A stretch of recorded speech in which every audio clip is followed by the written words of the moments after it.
Donc ensuite, j'aimerais que vous réalisiez un programme pour que le robot ait le comportement que vous avez à l'écran, donc avec le capteur ultrason bien sûr, hein. Donc l'image que je vous projette là actuellement, vous l'avez au-dessus de la vidéo sur le site technoresources.free.fr, donc pour la consulter plus facilement, hein. Donc sinon vous faites pause hein, dans la vidéo puis vous regardez, hein. Alors donc en fait, j'aimerais que si le capteur à ultrasons détecte un obstacle à une distance strictement supérieure à 25 cm, le robot avance.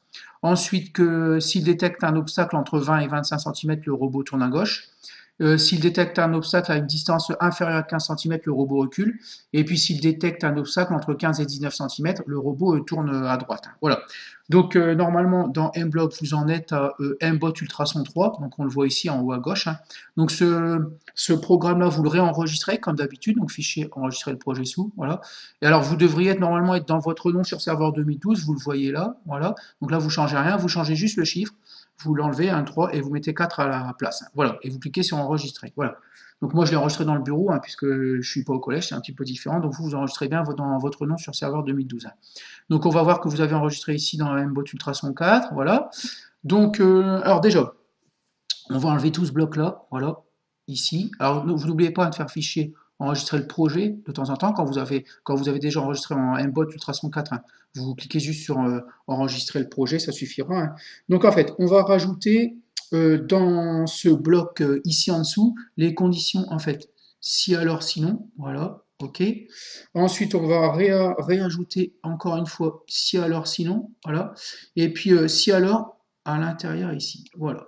Donc on en est là. Donc du coup, il y a 4 conditions en fait. Une là, une là, une là, une là, qui correspondent en fait à ces conditions-là. Donc 1, 2, 3, 4, voilà. Donc on a bien 4 conditions qu'on retrouve là, hein. Si, voilà. Donc ensuite ici, donc si la distance, on revient ici, si la distance est supérieure à 25 cm, on avance. Voilà, donc on le voit sur la petite flèche qui est ici. Donc si la distance, donc ça tombe bien, est supérieure à 25 cm, on avance à la vitesse, donc on peut mettre 100, ça suffira, hein, à la vitesse de 100, voilà, et dans temps en temps, fichier, enregistrer le projet. Voilà. Donc voilà pour la première condition, hein. Donc si le robot détecte une distance supérieure à 25, strictement supérieure, on avance. Alors je vais faire celle-là, puis après vous ferez les deux autres, vous vous débrouillerez, hein. Donc alors, si la distance est comprise entre 20 et 25 cm, donc c'est là que ça se complique un petit peu. Donc on va d'abord, on va mettre ici, donc entre 20 et 25, on regarde, entre 20 et 25, on tourne à gauche. Donc déjà, si là on va mettre euh, on va mettre ici, on tourne à gauche, hein, donc à gauche, il me semble bien, pardon, à gauche, voilà, j'étais un petit peu perdu. Donc opérateur, ici, on va arrêter le robot, voilà, dans un premier temps, donc avance à vitesse 0, on arrête le robot, et puis après, on tourne à gauche, voilà, on tourne à gauche, voilà, à la vitesse 100, voilà.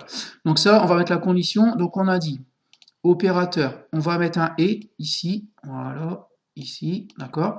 Donc pour mettre en fait alors, distance supérieure à 20 et inférieure à 25, hein, donc il y a bien un et, voilà. Donc on a dit. Donc là, on va mettre distance supérieure à 20, d'accord, et inférieure, donc on va mettre inférieure, voilà, à 25. Voilà, donc on est en centimètres, hein, et on va chercher la variable distance, voilà.